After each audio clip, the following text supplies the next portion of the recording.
नमस्कार साथियों, financial documents अर्थात वित्तीय अभिलेखों में कैश बुक रजिस्टर एक बहुत ही महत्वपूर्ण पंजिका है जिसमें एसएमसी खाते में 1 अप्रैल से लेकर और 31 मार्च तक यानी पूरे एक सत्र में कुल कितनी धनराशि विभाग द्वारा प्रेषित की गई और कितनी धनराशि प्रधानाध्यापक द्वारा व्यय या भुगतान की गई का ब्यौरा इस पंजिका में, इस कैश बुक रजिस्टर में दिया जाता है। तो आइए सबसे पहले तो हम इस रजिस्टर में जो फर्स्ट पेज है ये लेफ्ट साइड का, इसमें देखते हैं कि हम इसका आरंभ कहाँ से करेंगे। तो ये पेज जो है ये लिखा हुआ है रिसीप्ट्स, इसका मतलब है प्राप्ति, यानी पूरे सत्र में 1 अप्रैल से लेकर आप देखिए 1 अप्रैल है ना, 1/4/2021, क्योंकि ये जो पंजिका है वो 2021-22 सेशन का है, यानी 21-22 सत्र। तो हम आरंभ कहाँ से करेंगे? 1 अप्रैल 2021 से, ठीक है। तो इसमें हमको ओपनिंग बैलेंस का मतलब है कि आपकी पासबुक, ये आपकी पासबुक है और साथियों इसमें बहुत हल्का दिख रहा है, आप थोड़ा समझने की कोशिश कीजिए। यहाँ पर ये लिखा हुआ है 27 मार्च 2021 और ये इंटरेस्ट अमाउंट है और ठीक इसके सामने जो कुल अमाउंट है वो है 56,962। तो इसी को हमने माना है 1 अप्रैल का। क्यों? क्योंकि 27 मार्च के बाद जो है डेट इसमें दी है, अपडेटेड डेट, वो है 9 अप्रैल की। तो 9 अप्रैल को ये अमाउंट आया है, ठीक है। और हमको 9 अप्रैल नहीं, कहाँ से स्टार्ट करना होता है? 1 अप्रैल से। तो 27 के बाद 9 अप्रैल से आया है, इसका मतलब बीच में कोई अमाउंट नहीं आया है और हमको आरंभ करना कहाँ से है? 1 अप्रैल से, ठीक है। तो ओपनिंग बैलेंस यानी आपका जो बैलेंस है वो आरंभ होता है 1 अप्रैल से। कितना है? 56,962। ये रहा कुल टोटल। फर्स्ट पेज पर यहाँ हमने ओपनिंग बैलेंस लिख दिया। तो आपकी पासबुक अपडेटेड होना बहुत ज़रूरी है। जिस सत्र की पंजिका बना रहे हैं उस सत्र में 1 अप्रैल से लेकर और 31 मार्च तक पूरा डाटा आपकी पासबुक में अपडेटेड होना चाहिए। तो साथियों इसमें देखिए, सबसे पहले देखिए, आप पासबुक तो हल्की है, आप ऐसे ही समझने की कोशिश करिए। पहले तो इसमें टोटल अमाउंट जो आपका इस सेशन में आया है वो डेट बाई डेट इस तरह से आप मेंशन करेंगे इस साइड में, ठीक है। फिर आपका यहाँ पर जो ओपनिंग बैलेंस था उसमें ये अमाउंट जो है वो ऐड होता जाएगा। जैसे 56,962 में आपने 250 ऐड किए तो कितना हुआ? 57,212, ठीक है। और ये इस कॉलम में ये पैसे का कॉलम है, जो ये 15 पैसे चल रहे हैं इसमें। दूसरा अमाउंट इसमें 9 अप्रैल 2021 में दूसरा अमाउंट आया है 1,000 रुपये। तो 57,212 में जब 1,000 ऐड करेंगे तो होगा 58,212। इस तरह से अब आगे देखिए इंटरेस्ट 26/6/2021 में ये इंटरेस्ट आया है। तो इनकम या कह सकते हैं जो खाते में प्रेषित की हुई धनराशि, चाहे वो विभाग द्वारा किसी मद की धनराशि हो या ब्याज हो, है ना, इवन कुछ भी अमाउंट है जो आपके खाते में बढ़ रहा है, क्रेडिट हो रहा है, वो सब आपका इस वाले पेज पर इस तरह से लिखते हुए डेट बाई डेट किस डेट में ये ऐड हो रहा है और किस डेट में ये आ रहा है, इस तरह से इसको मेंशन करते हुए और क्रमवार इसको ऐड करते चले जाएंगे, ठीक है। तो इसमें देखिए 1,000 ऐड किया तो ये 58,212 हुआ और इसी तरह से ये 434 इसको ऐड किया तो ये इतना हुआ। इस तरह से देखिए प्राप्त धनराशि टोटल ऐड होती चली जा रही है। और आप इसमें देखेंगे जब ये पूरा ऐड हो गया और इंटरेस्ट भी आपको इसमें ऐड करना है, इस बात का विशेष ध्यान रखना है। फिर उसके बाद ऐड होने के बाद टोटल अमाउंट आपको दिख रहा होगा कितना है? 95,984, यानी कि 23/3/2022 को। तो इसमें 23 मार्च ये दिख रहा होगा आपको। 23 मार्च के बाद ठीक आती है 4 अप्रैल की डेट, ठीक है।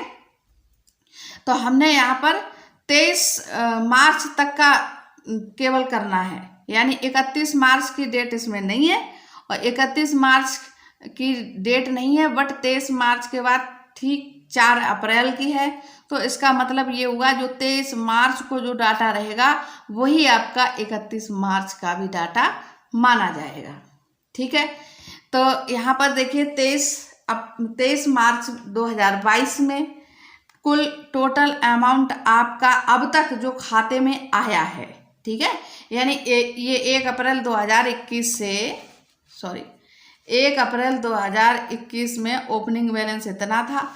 फिर ये जो धनराशि पूरी जो आई है वो जब टोटल करके आपकी 31 मार्च 2022 में बन रही है 95,984, ठीक है। इस बात को बहुत ध्यान से बारीकी से करना है कि सिर्फ और सिर्फ ओपनिंग बैलेंस में आई हुई धनराशि, चाहे वो किसी मद की हो, चाहे वो इंटरेस्ट हो यानी ब्याज हो, वो सब क्या होगा क्रमवार ऐड होता चला जाएगा और ऐड होकर अमाउंट जो है वो टोटल यहाँ पर ऐसे लिख जाएगा, ठीक है। अभी आपको ये नीचे वाला, ये जो नीचे जो 2 लाइनें दिख रही हैं, पेमेंट अमाउंट ये और टोटल बैलेंस ये अभी आपको नहीं लिखना है।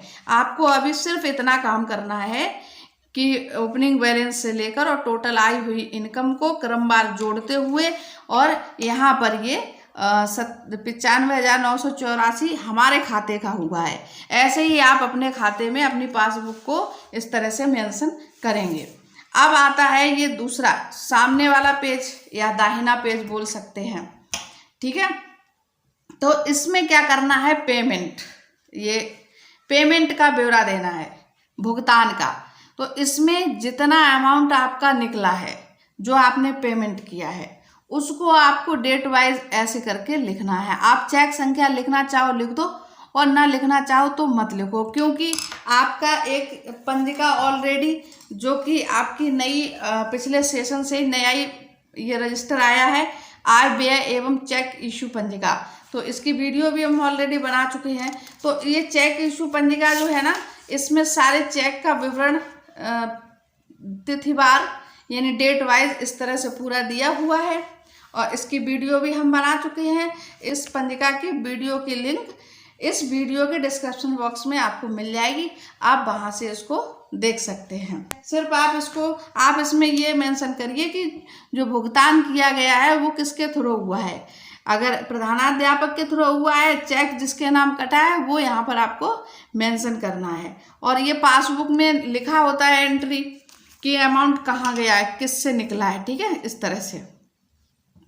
तो ये अमाउंट यहाँ पर आपने स्टार्ट किया 2,250 रुपये, जो 26 जुलाई 2021 में निकाले गए, ठीक है, इतना लिख दिया।